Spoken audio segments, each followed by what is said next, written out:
उन्हाळाच सुरू झाला आहे आणि सगळीकडे तुम्ही बघतच असाल की जे वाळवणाचे पदार्थ असतात ते बनवायला सुरू झालेले आहेत. काहीकडे लोणचं तर काहीकडे पापड, कुरडई, सांडगे असं बनवण्यात येत आहे. तर आज आपण बनवणार आहोत उडद्याच्या डाळीचे सांडगे. तर स्वागत आहे तुमचं आपल्या चॅनलमध्ये, ज्याचं नाव आहे बासू मिनी व्लॉग.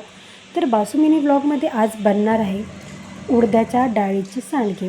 तर चला आता आपण बघूया हे उडदाचे जे सांडगे आहेत ते झटकीपट असे कसे बनवता येतात ते. तर आपण इथे घेतलेले होते 1 किलो काळे उडीद. आपण इथे घेणार आहोत अख्खे उडीद. तर हे जे उडीद आहेत आपल्याला जात्यावर चांगले वाटून घ्यायचे आहेत. जर तुम्ही शहरात राहत असाल तर तुम्ही गिरणीवरून किंवा तुम्ही मिक्सरच्या जारमध्येही हे उडीद आहेत ते वाटून घेऊ शकता. तर इथे मी गावच्या पद्धतीमध्ये बनवणार आहेत सांडगे. तर आपल्याला इथे बघा जात्यावर जाडसर असं सांडगेची जी पेस्ट आहे ती वाटून घ्यायची आहे. तर आपण इथं रवाळ असं वाटून झालेलं आहे. तर त्यामध्ये आपल्याला ॲड करायचं आहे 2 मोठे चमचे चटणी. इथं मी घाटी मसाला यूज केलेला आहे. तसेच 1 मूठ अशी कोथिंबीर, जिरे, लसूण इथे मी 2 गट्टी घेतलेले आहे आणि जिरे 2 चमचे घेतलेले आहेत. तर हा जो मसाला आहे आपल्याला मिक्सर जारमध्ये ॲड करून वाटून घ्यायचा आहे.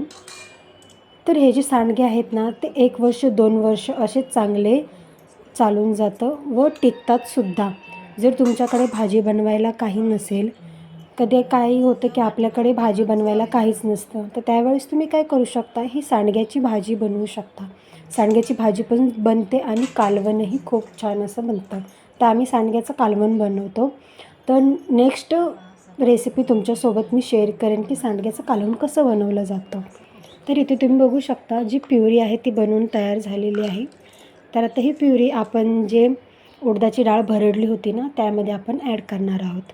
तर अजून त्यामध्ये आपल्याला काय ॲड करायचं आहे मिश्रण ते आपण बघून घेऊया.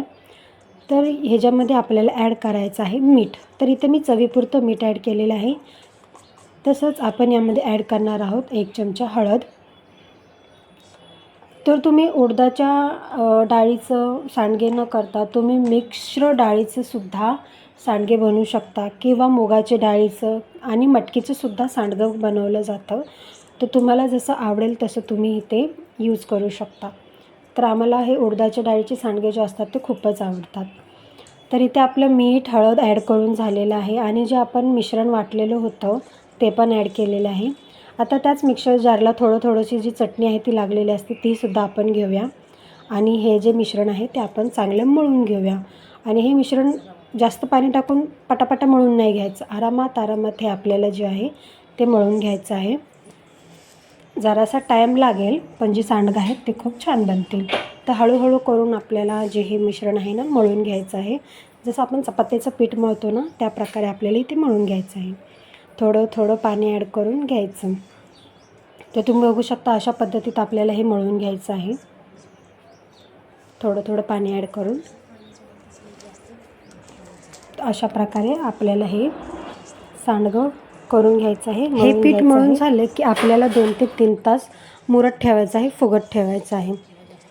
कारण जे आपण जे भरडलेलं आहे ते थोडंसं फुगलं की आपले जे सांडगे आहेत ते चांगले पडलेही जातील आणि चांगलेही लागतील. त्यासाठी इथं हे सांडगे फुगवलेलं द्यायला लागतं. त्यामुळे आता तुम्ही बघू शकता इथे चांगले आपले जे पिठाचा गोळा बनत आहे. अशा प्रकारे आपल्याला पीठ मळून घ्यायचं आहे.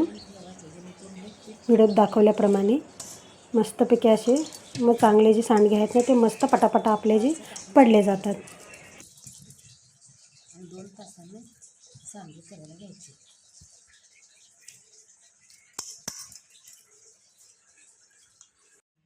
आपण सकाळी पीठ भिजवून घेतलं होतं ना मळून ठेवलेलं बघा. आता त्याला 2-3 तास होऊन गेलेत. आता चांगलं फुगलेलं आहे. आता याचं आपण सांडगं पाडायला घेऊ शकतो. हे जरा कठीण असं लागायला लागलं ना तर असं थोडंसं पाण्यात हात घ्यायचं याच्यामध्ये आणि हे असं बारीक जर एखादी गाठ वगैरे राहिली असतात ना ती अशी काढून घ्यायची आणि एवढं पीठ घ्यायचं हातामध्ये असं. नंतर आता हे ताटामध्ये असं काढून घ्यायचं. हे बघा छोटे काढून घ्या.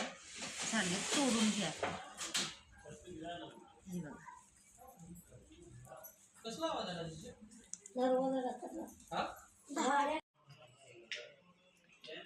तरी अशा प्रकारे बघा असे सांडगे तोडून घ्यायचे आहेत आणि कडक उन्हात वाळवून द्यायचे आहेत 2 दिवस तरी. तर एकदम कडक कडक उन्हामध्ये आपले जे सांडगे आहेत ते वाळवून झालेले आहेत. तुम्ही बघू शकता ह्याचा मस्त एकदम असा आवाज येत आहे आणि खूप कडक असे सुकलेले आहेत. तर हे जे तुम्ही भाजी कालवण करून खाऊ शकता. व्हिडिओ कसा वाटला कमेंट्समध्ये नक्की सांगा. बाय.